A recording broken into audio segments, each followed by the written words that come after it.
Hey, Matty Baddies. Our friends at Homie and the Dude have a Kickstarter going on, and it's almost over. So don't skip what I'm about to tell you. If you somehow haven't heard about it yet, which I know there's probably some of you that just skip all of this, I see you. I see you, and I know what you're doing.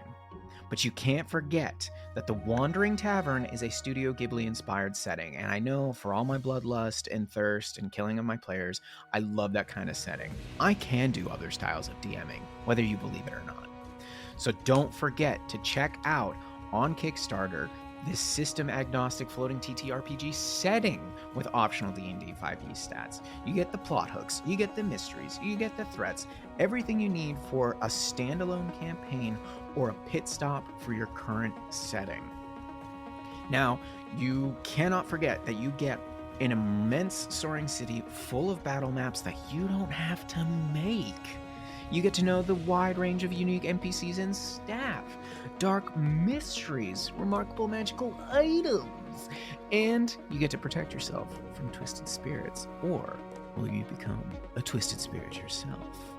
Now, if you're worried about the risk of traveling the sprawling skyscape, no worries. As you see, they have 6 brand new airships called Zephyrs, along with 51 parts and stations to customize with, and 5e stat blocks to make your journey a breeze. And if you signed up to back them, you've got to receive your free subscription to their shipbuilder webpage application so you can create custom dream airships, over 200 parts and stations for them, guys. You can't miss them.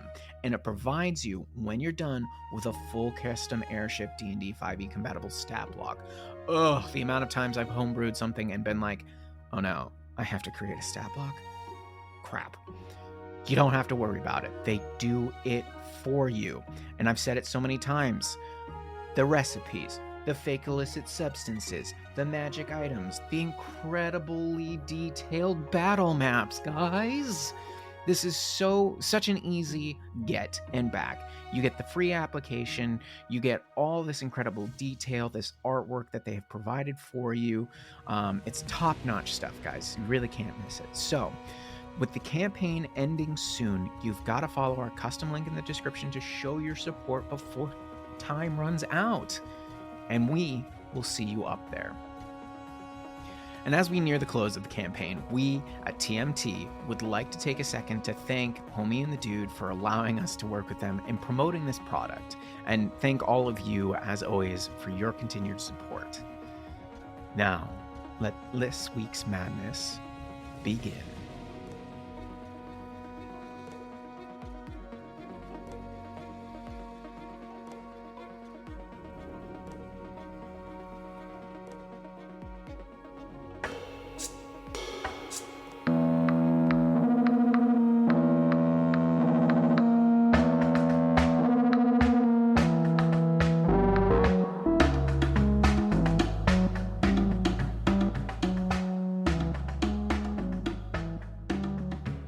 As a brief review last time, Starcaller passed.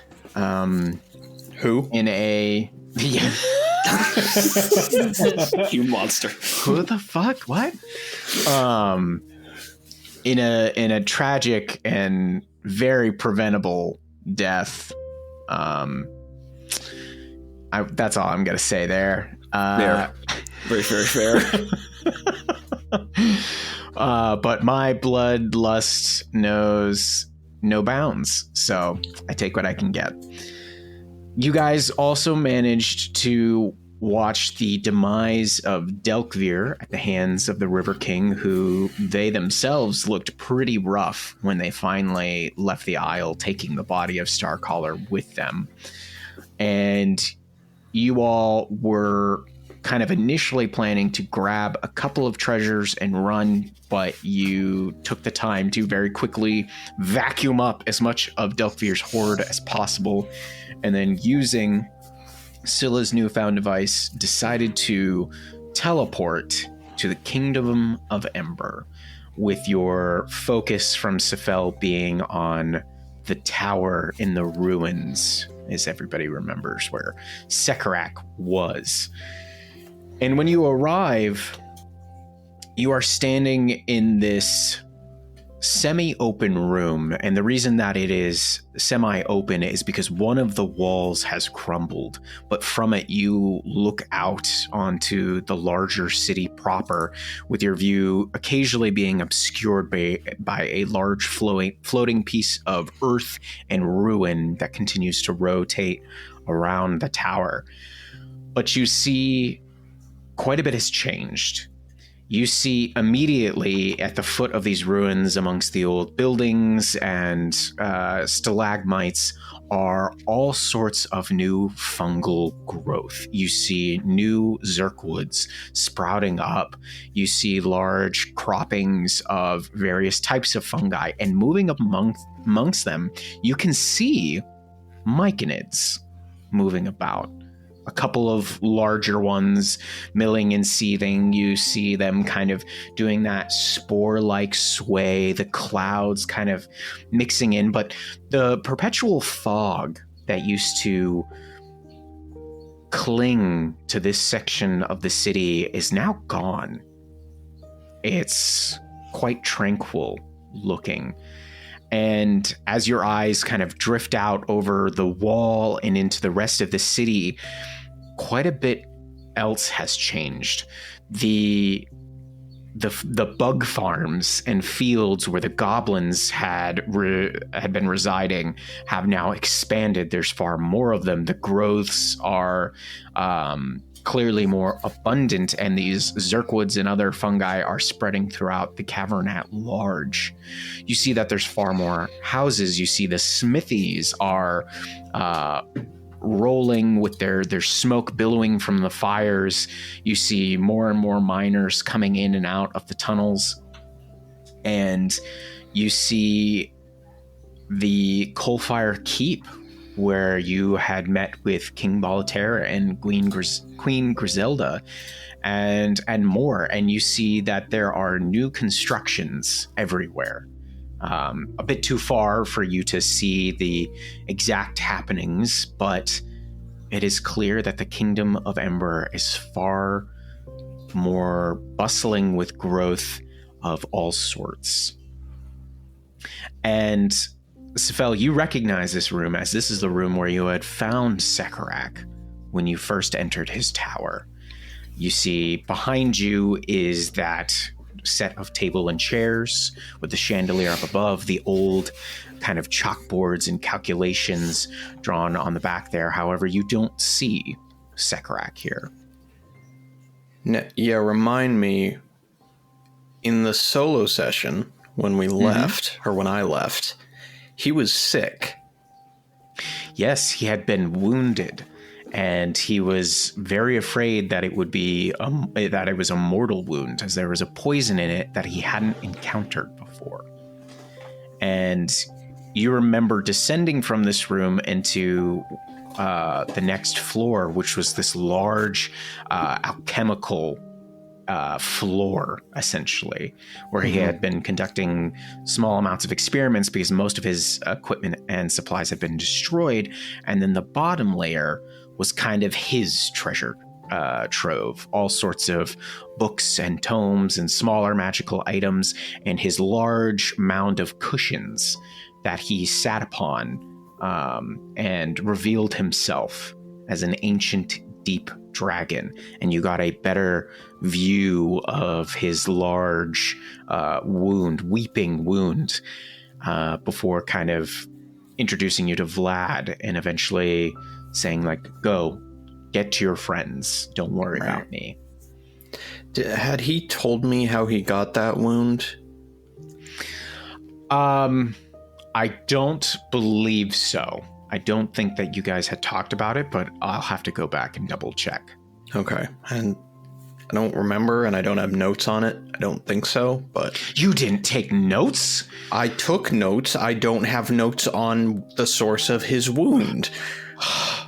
So you must not have talked about it. Or you just didn't care about him. Do you hear that, Sekarak? Do you hear that? Brenda doesn't care about you. Sorry, bro.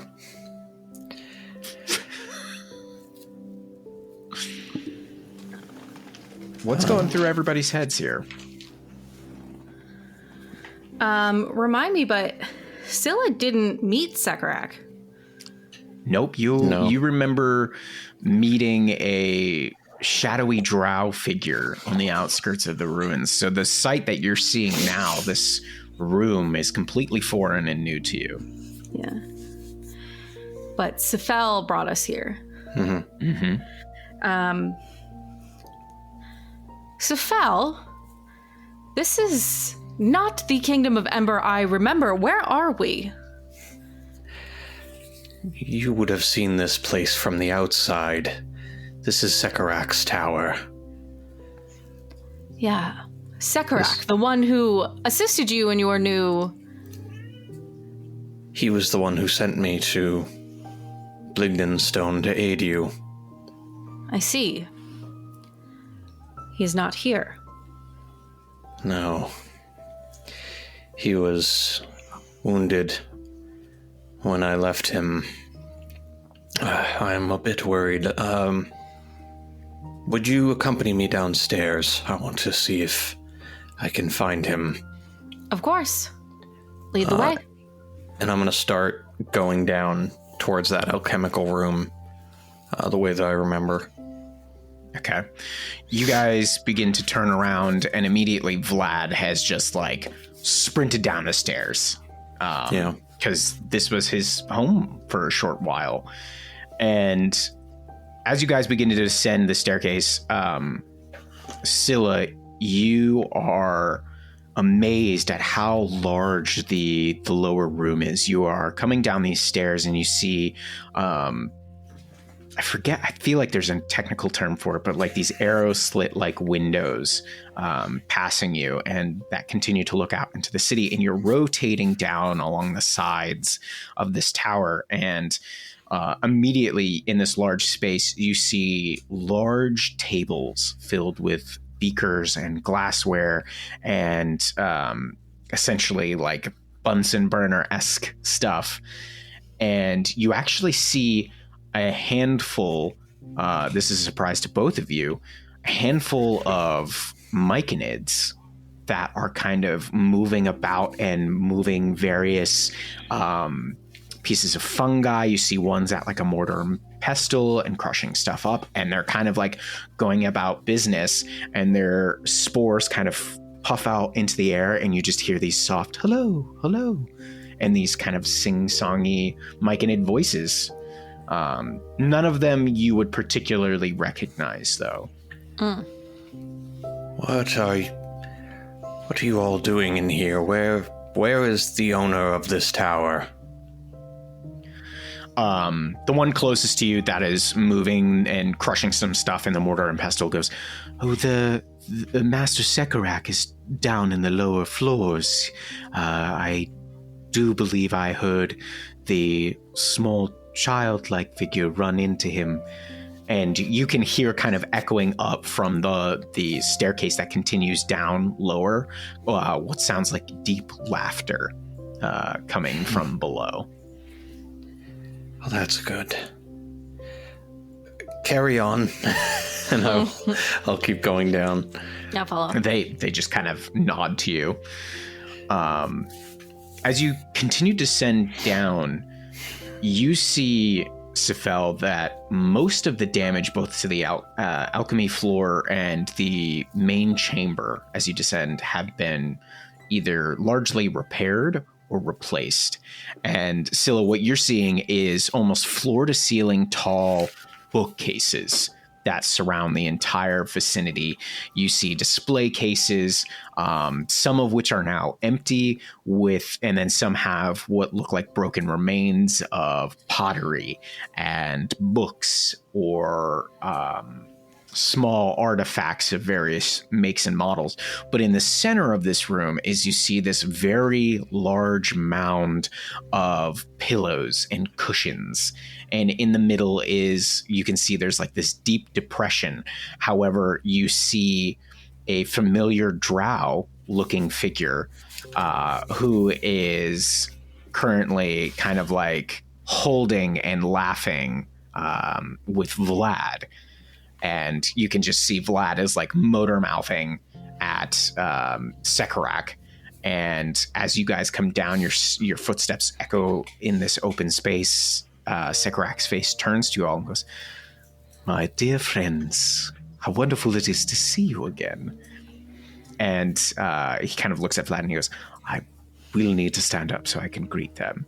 And Vlad lets go, and you see Sekarak reaches for a cane that he did not have previously, Sephel. And with it, he kind of hoists himself up, his hand kind of keeping close to that same side that you remember being wounded.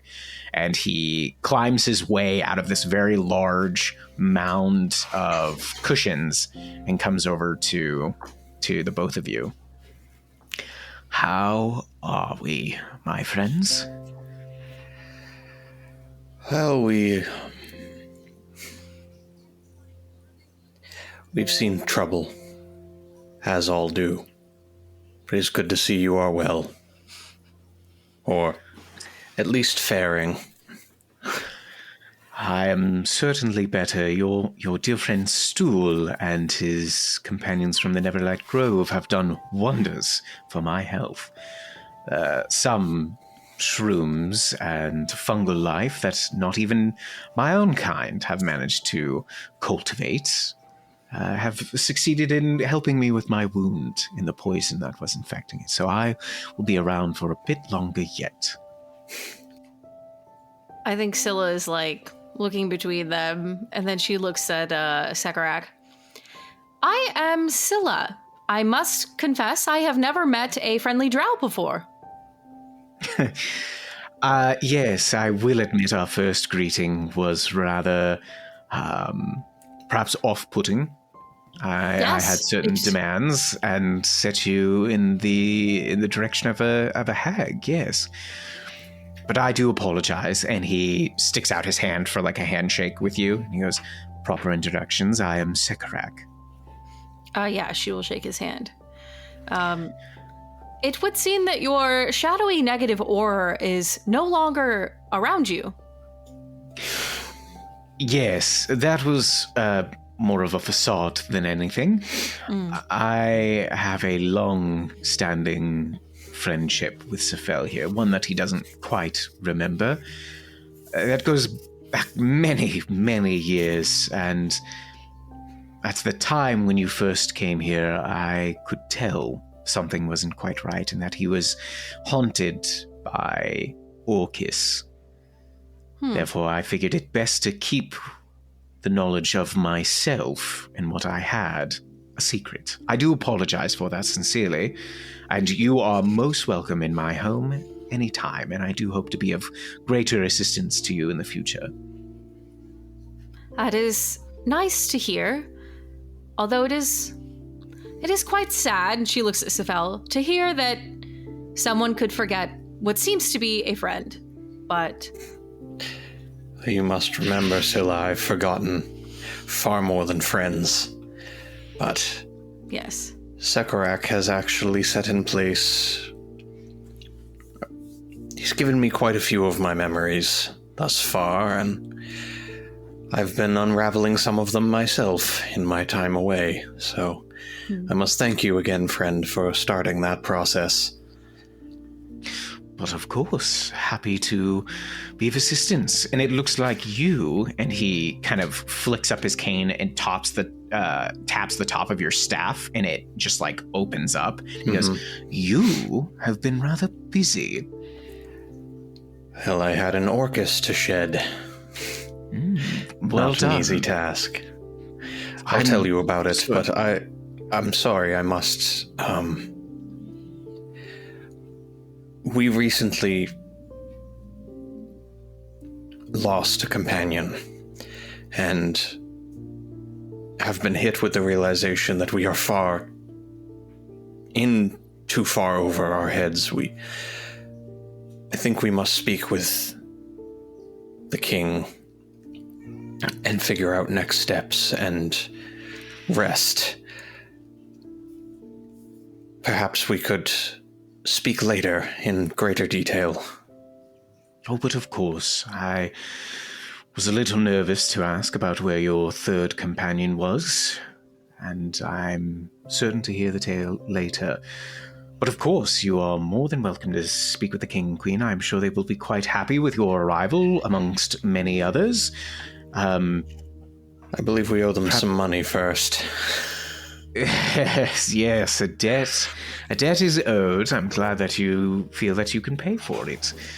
There are perhaps one or two individuals that won't be quite as happy that you've arrived again, but I think the rest of the city will be. Oh, well, the that Mr. bitch Dwellin. It is good no one is around to hear you say that, Sephel, as the last time you called someone a bitch, well... The last one I called a bitch was a dragon. Yes. Oh, was it really? Yes, I could have told you. Not a good tact there. But enough about that, please. And he kind of taps his staff against the floor, and you see in one of the slots where one of the bookshelves is, it rotates out, and the stones begin to kind of fold away, forming a doorway out into the larger rune proper. And he begins to walk that way, and he goes, perhaps I could share a bit of details as to what's changed within the city on our walk to meet the king and queen, or would you just like to meander your way there yourselves? No, please. It would be good to be briefed. Yes. Well, and as he kind of waves his arm out and you guys begin to follow him, you immediately are hit with the beautiful sense, wonderful sense of the new myconid colony that has taken place up around the ruins here. It's far more colorful and vibrant, and the spores that are emitted from the many myconids here fill you with this larger sense of like happiness. You can hear them singing in your heads. And he goes, well, since the myconid migration here to the Kingdom of Ember, I took it upon myself to reveal who and what I am and my nature here within the ruin to the kingdom at large. And with that, I welcomed them into my corner of the kingdom, in a sort. My own powers and my presence now revealed, I can let them flourish, as it's been helping the city with its newfound demand for food, and the fungal growths that seem to follow me have aided in the larger advancements and swift growths of all these circwoods, which have been quite helpful for the new developments within the city as well. I do believe your friend Stool is around here somewhere, unless he himself is attending to the king and queen. Basidia has been tending to one of the larger Zerkwoods, as you can see over there, and he points, and you can see this one particular Zerkwood has grown and blossomed even larger. And he goes, I was told of a great fungal tower that used to be within Neverlight Grove that Basidia had quite fallen under its spell, not that of the terrors that it held. I was told some of that. But she wished to carve out a home from within that the myconids might call very particularly their own home, similar to my own tower. And as you guys are kind of walking about, you eventually reach the wall, which now has this kind of new archway that allows people to come and go, and you see there's a couple of kobold guards there that are shocked to see you, but they don't say anything, but you can see it on their expressions. They're like, holy shit, that's them. And as you guys begin passing through the bug farms and this part of the city, you see that there's more goblins, there's far more kobolds in the area, and even some of the myconids are tending to the fields, and they seem to be, the goblins and the myconids are working together to kind of figure out how to get better yields and more nutrition. And Sekarak continues, unless any of you guys have questions. He goes, with all these new arrivals, some of which including some Grey Dwarves, not from Gracklestug, surprisingly, but from those that had either escaped months ago, or those that have been wandering the Underdark from smaller civilizations have slowly found their way here. They've begun helping in the mines and advancing the Dwelling's smithing techniques, though Gilda, Trilda, and Hilda have been a little adamant about how some things are done. And with more goblins appearing every day, your Myconid friends, the King and Queen have found themselves forming a sort of home committee in which the heads of us all may come together and discuss any needs within the city proper and those of the kingdom's wants and desires as well, which they might be perhaps meeting shortly. That would be perhaps the best way to reintroduce yourselves is to everyone and make yourselves known. The Scale Guard is booming with all sorts of new recruits. I believe your friend Weth, Scylla, has made leaps and bounds in their training. She has taken to the curriculum quite well, taking on entire forces on her own, much in the style that she claims is similar to your own. Perhaps you'll have to speak with her later. Sir Laertes has been finding more and more means of finding routine sweeps outside of the city that have allowed for far greater security and safety, but also for the finding of new refugees displaced by the demon's incursion. And we are quite happy. It's surprising what the kobolds had here, and without any interference have managed to cultivate. I do believe the King and Queen have also summoned for the Society of Brilliance for their help in maintaining the peace here, but also for figuring out how exactly these demons have come to the Underdark, as this is clearly the greater problem that needs to be solved. Have either of you perhaps found anything leading to these particular details?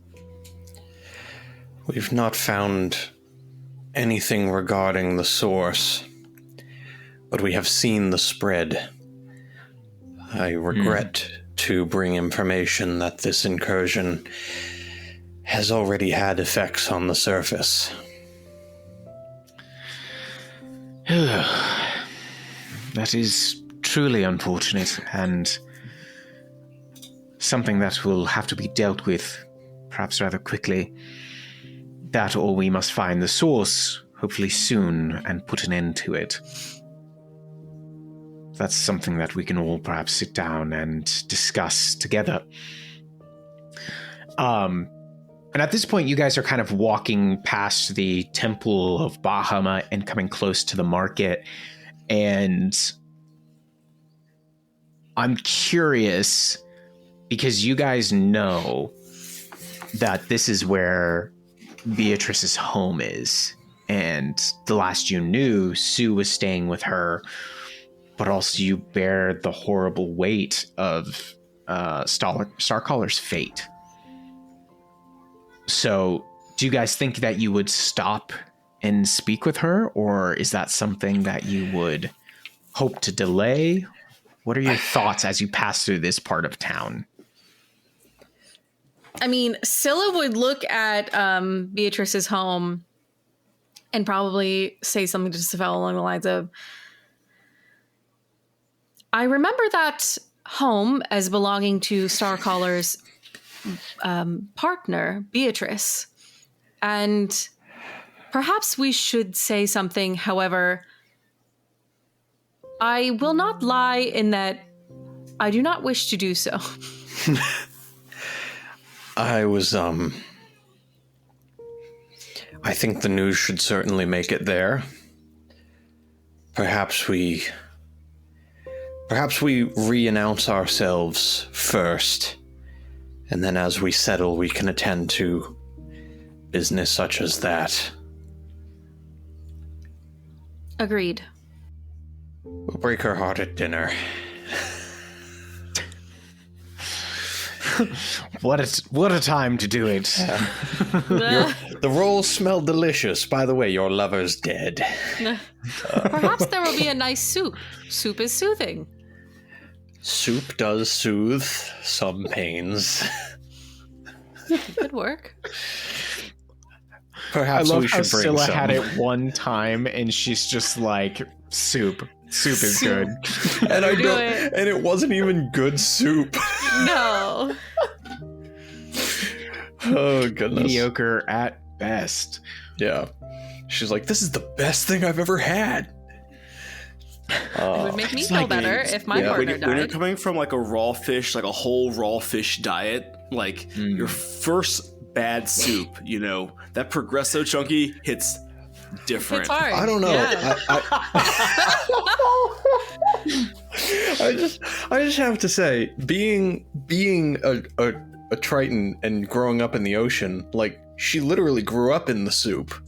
So it That's must right. be weird to boil it down into like a microcosm of a bowl. Like, And I like, don't know. yeah. Anyway, Scylla's we're- just like, it's like breathing and eating at the same time. besides the point, we're not gonna go tell the promiscuous kobold that her lover is dead. But we would like to thank our sponsors, Campbell's Chunky Soup. It's what keeps us Yeah. podcasting. They're not. Yeah. They're not sponsored. They wouldn't dream of it. They should. They should. We can make soup a very prominent part. Give me that soup money, baby. that good soup money. We're a little too chunky even for them. Anyway, let's continue. Yeah, I gotta work off them soup pounds. You know how they pack on. Anyway, Sekarak, what else is going on, buddy? Yeah. I think you guys you pass by Beatrice's house, and he tells you. What if we're just go ahead. What if we're just super cryptic and shitty about it, and we just leave his broken like sword haft on our doorstep? Oh no. Oh, that's brutal. Listen, I ain't there, but damn, dog. Listen, Come I'm just saying, conflict avoidance leads to some pretty shitty outcomes.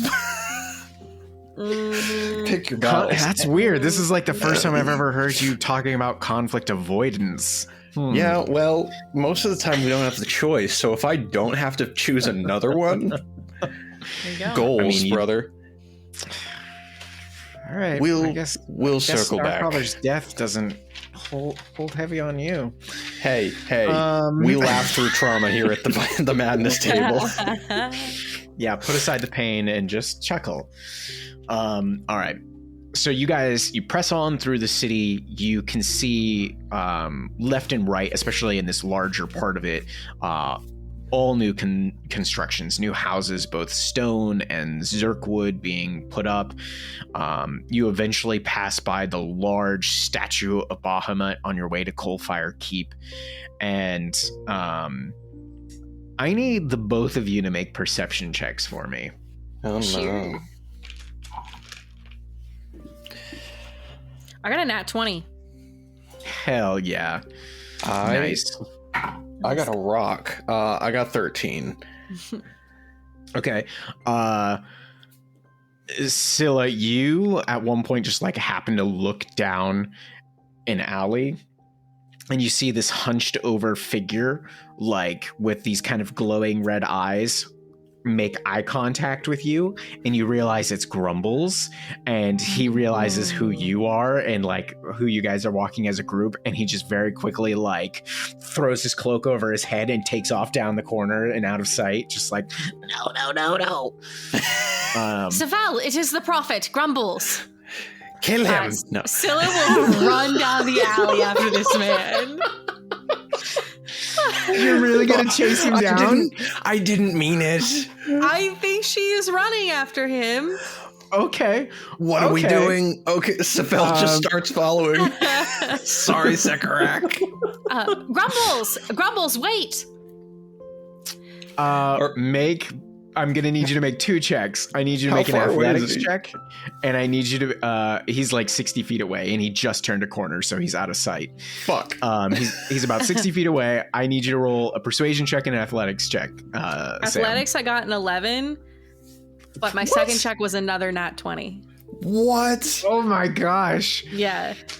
Okay. So this is what I picture. Scylla immediately just takes off after him, but is like a little caught off guard because you were like, oh shit, Grumbles. And you take off and you turn the corner and you just like run into a figure, and it's Grumbles, and he just gets thrown to the ground, and he like desperately grabs at his head. And he's like, no, my head.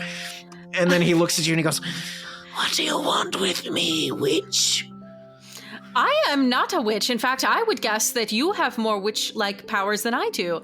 I simply wanted to talk to you about your prophetizing that you have done previously. Can I help you stand? Don't touch me. Keep your hands away from me. Of course. I will not touch you if that is what you wish. However, do you have perhaps more visions to share? No, not with the likes of you. You tore my cap off last time. Is it because you are wearing your cap? I'm not saying anything. Sephel just like meanders around the corner. And he goes, oh, fuck, you too? Hello, soothsayer. I'm nothing but a humble beggar. Leave me alone. Is this woman harassing you? Both of you are. I will file a restraining order. What does... We don't follow laws. That's why we left. Oh my god. None of this is entirely true, in my opinion. Grumbles, I do apologize for running into you and that you fell. Yes, that hurt. I apologize. However, you gave us a very intriguing prophecy that we require additional information. And as much as I would like to acquiesce to your request that we do not touch your cap, if that is the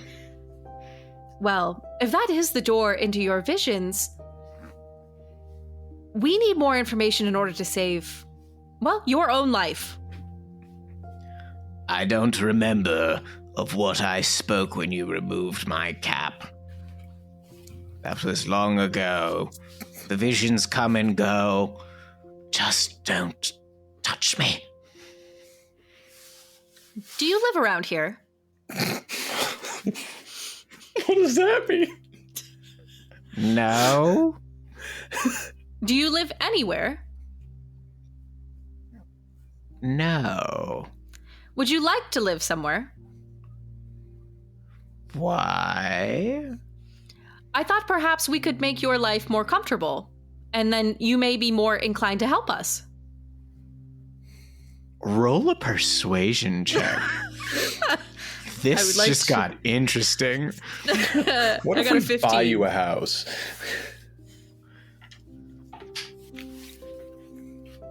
I'm listening. I value your magic and the visions which you see. And if you would be willing to perhaps perform those visions for me whenever I wanted, I would buy you your own home here in the Kingdom of Ember. I don't just, put on a hula skirt and all of a sudden a prophecy comes to me. They're torturous. Do you know how many times people hunt me in the street and they're like, take off the cap, Grumbles, take it off. Tell me when I'm going to die. It's awful. If we were to give you a house, you would have a door with locks and people couldn't do that. Yes, but look at you. You just said you don't listen to laws or personal boundaries. How can I trust you? It would be part of the deal. We gave two different answers.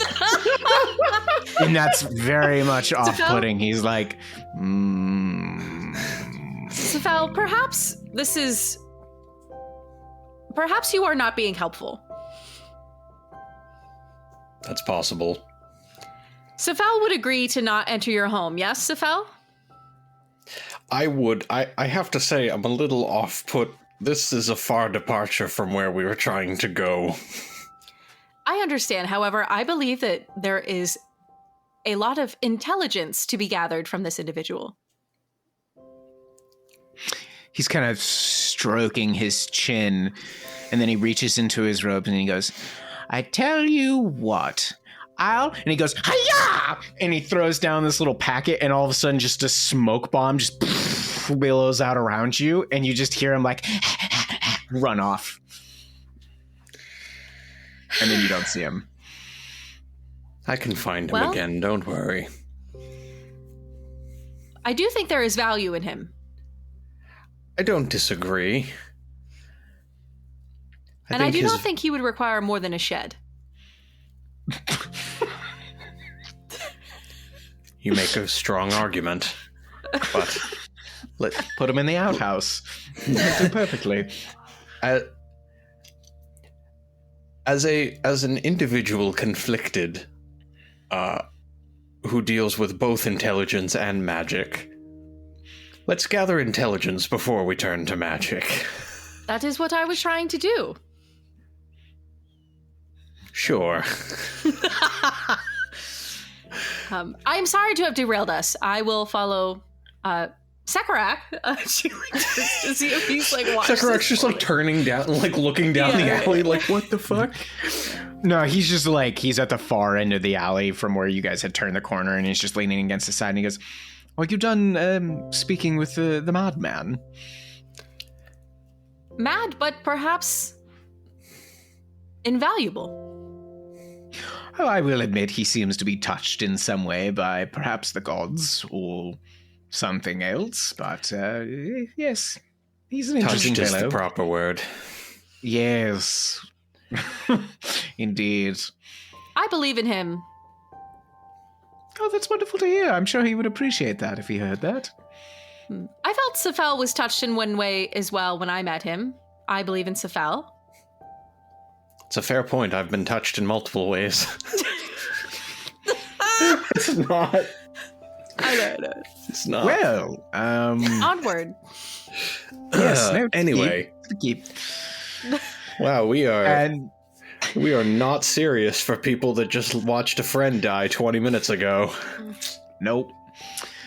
Hey, everyone grieves in their own way. Shut your mouth, Sam. Everyone grieves in their own way.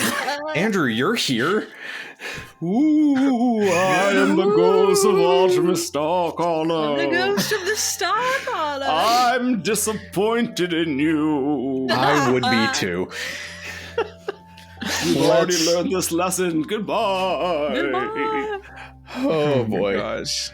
You can't put Grumbles in front of me and not expect me to do something with it. That's true. It's you fair. Spotted him, so it's all fair game.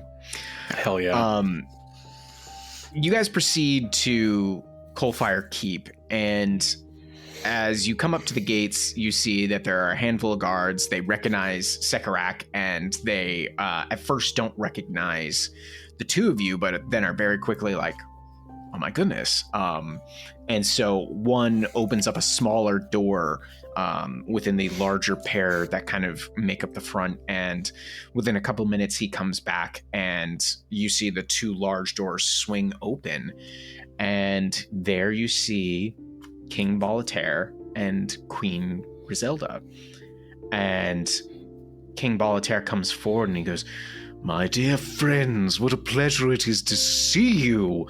And he like comes forward as if to like give you guys him to embrace the two of you. Do either of you accept that, or are you kind of like, hell no, man, don't touch?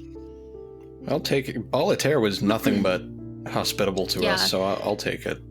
Scylla doesn't hug him back, but she doesn't refuse it. Okay. He can kind of sense that feeling from you, so he it's kind of more of like a good pat to you, Scylla, but then embraces you, Sephel, and he goes, "You are both greatly changed, I see. And where is my dear friend Starcaller? Is he hiding somewhere? Is this a trick of sorts?" It is not a trick. My He is not liege, here. it is with deep sorrow. With deep happiness we return to you, but with deep sorrow we must report the fall of Artemis Starcaller, Lion of the Underdark, sword that lights the darkness, pride and son of Dimcairn. And you immediately see that he is just crestfallen. And even, like, Queen Griselda gives, like, a small gasp, and she's like, oh, no.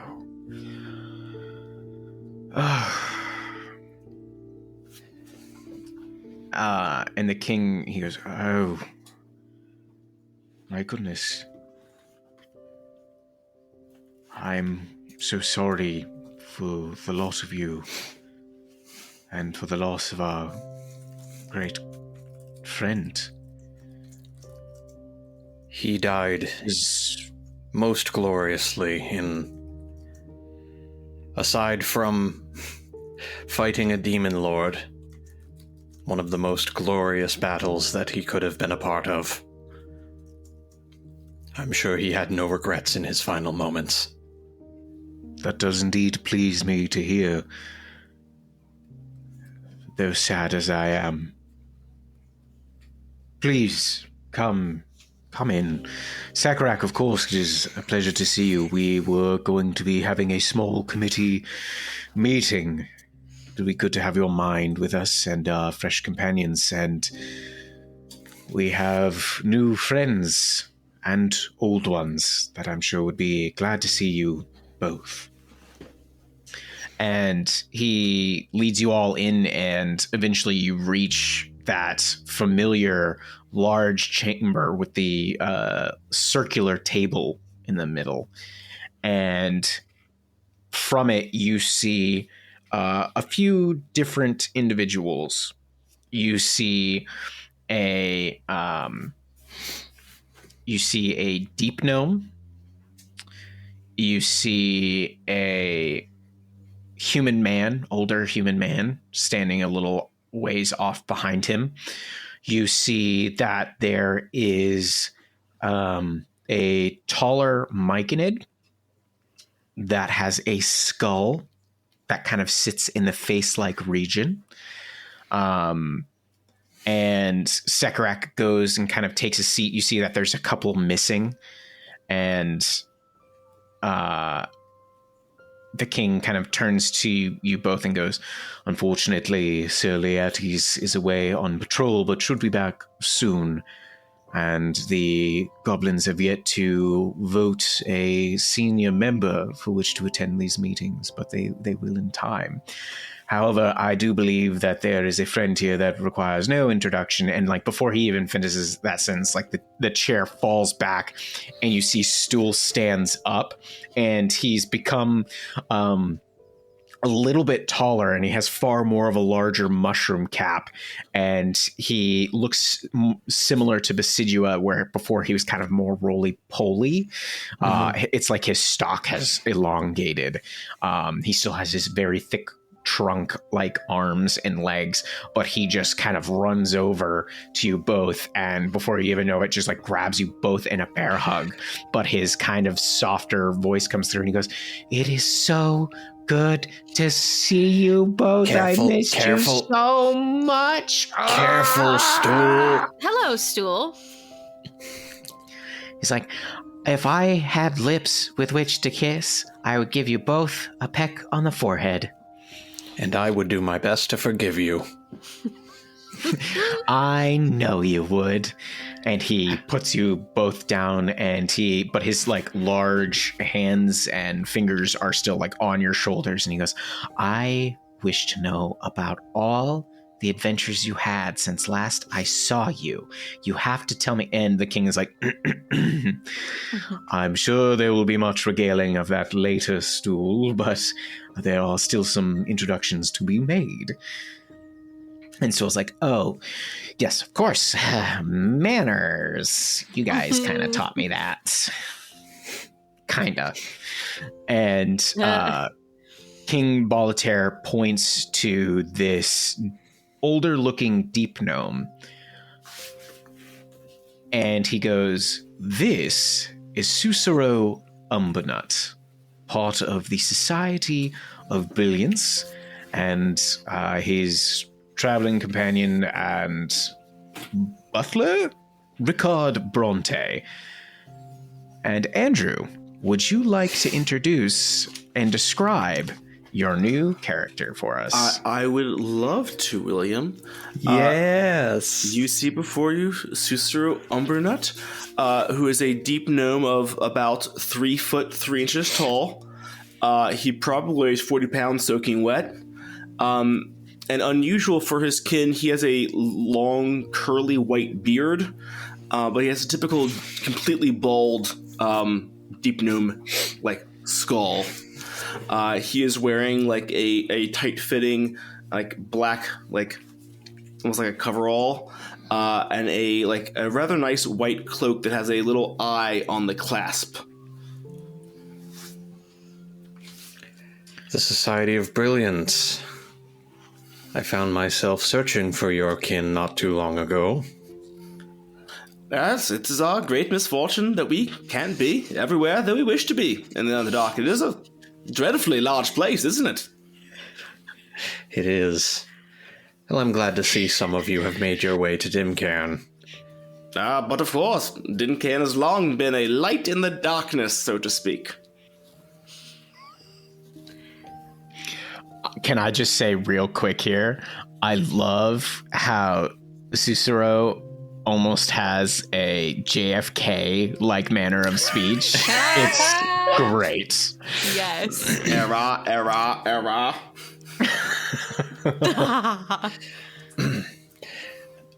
And when we address you, should we call you Your Brilliance? Do you prefer Sussaro, Mr. Umbernut?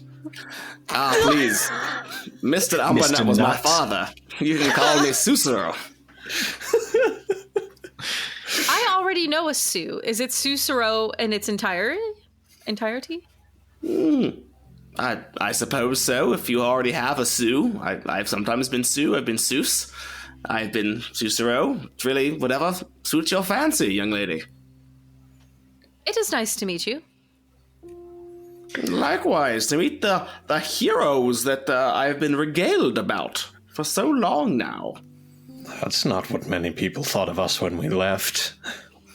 Oh, who hasn't committed a small amount of tax evasion? It's part of the life. Is that what we did? Among Essentially, other things. Yes. Well, that, of course, is one infraction that we wish to correct in our time here. Your Grace, what is this proceeding for? Well, we had found ourselves with the growing population and more frequently growing reports of demonic activity throughout the Underdark. We reached out to both the Society and other members of the communities that now live here in our fair kingdom to discuss possible means as to how to deal with this threat that plagues us.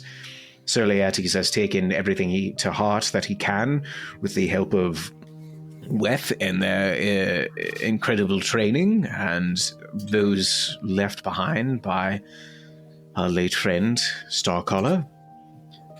And, well, we hoped that perhaps those of the Society might have more information as to how these lords have arrived here and how we might truly strike back at them. We hadn't quite discussed it, but it seemed that perhaps the Society was not as close as we had hoped to an answer to that. Unless I'm much wrong in this, Mr. Umbernut. I'm sorry, that was your father. It is quite all right. Well, I must say, unfortunately, we are encountering a similar dearth of information, but I believe with our resources working in concert, we can create something of a block against these demonic forces. If we can suss out the source, we will be able to snip it out. Well, this is good news. Do you have perhaps any idea of how to find this. Are you speaking to us or Umbernut? Mr. Umbernut, yes. Oh, I haven't the foggiest clue, I'm afraid. It is the utmost priority, but without a larger scouting network, we find ourselves at a bit of a loss. As you see, so far, we have been isolated communities fighting off these incursions successfully and somewhat less than successfully over the past few months and years. But perhaps together, we will be able to pool our resources. It is sad to hear that there is not more pertinent information as to the answer we seek. Sekarak, do you have any information? You've clearly been amongst the Underdark for far longer. Do you have any answers? And Sekarak has now kind of shakily taken a seat, kind of clutching at his side again. And Stool has pulled out the chair and is pushing it back in for him. And Sekarak looks at all of you gathered around and he goes, "No, I'm afraid nothing is coming to mind at the immediate moment other than either some type of tear has occurred from which the Abyss has been able to issue forth the Demon Lords, or someone of great and considerable power has summoned them, or a team of individuals have done so. Though to do it is tantamount to suicide, quite honestly. They are nothing but chaotic, though some, albeit very intelligent beings, are chaos incarnate, much like the Abyss itself. So to summon one, you invite death to all those around you and yourself. So I'm not exactly certain who would do such a thing. Though I could perhaps ponder through my collection of notes, my library. I might perhaps have some clues as to where to look. That will, however, take some time. I'm sure I can recruit some help in that matter, perhaps even in your own records, your own library. There might be something. And the king kind of nods and he goes, yes. Perhaps in the meantime, though, we will look into the more immediate tasks that we can handle, such as strengthening our bond amongst all new citizens and our own forces. But you, Scylla, Sephel, clearly some of these people have come here from your suggestions. Where have you been? What have you seen? What have you noticed? What can you tell us about the Underdark at large? What has been occurring? What have your travels revealed? What can we learn? What can we begin to do now to make certain of our survival? Sephel is perhaps more eloquent than I. It is true we've been to a few places, and we've fought off the demon incursion where we could. Although admittedly we've not been able to in all places. The arrival of the Myconids was from an exodus of our suggestion when we could not restore their grove. There seemed to be, we've run into, I believe I can count 5 or 6 separate demon lords, demon princes, whatever the terminology is that we've run into. I will say they seem largely disorganized. They do not seem to be working together. This does not seem to be a joint effort, merely multiple beings of immense chaos released in the same area. We unfortunately haven't been able to gain any information on their source, as we have perhaps wasted some of our time and effort trying to treat the symptoms instead of the disease. this was part of our reasoning for returning now. If I may say as well, it seems as though these abyssal entities are focused on centers of highly populated areas. Any sort of town or city which we go to seems to have some sort of influence. And when we are even traveling between those cities, or perhaps that is only... What I'm thinking is we've run into multiple people who have put effort into bringing forth these entities. First, it was the Koatoa on their small lakeside village. Oh, I wasn't there for that. Just kidding. I think I heard probably that, have. though. Yeah, we would have told you about that. Yeah.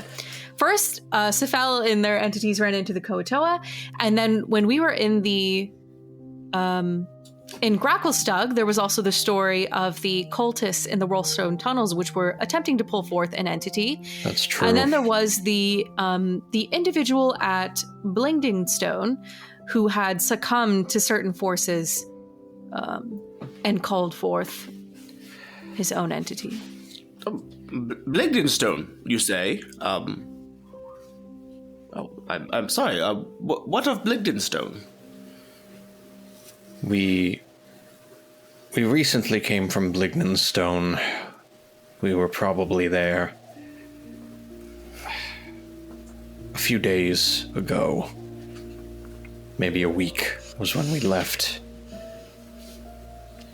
They were under the influence of a man who had called himself the Pudding King. He was controlling a large army of oozes that had been granted to him by Jubilex.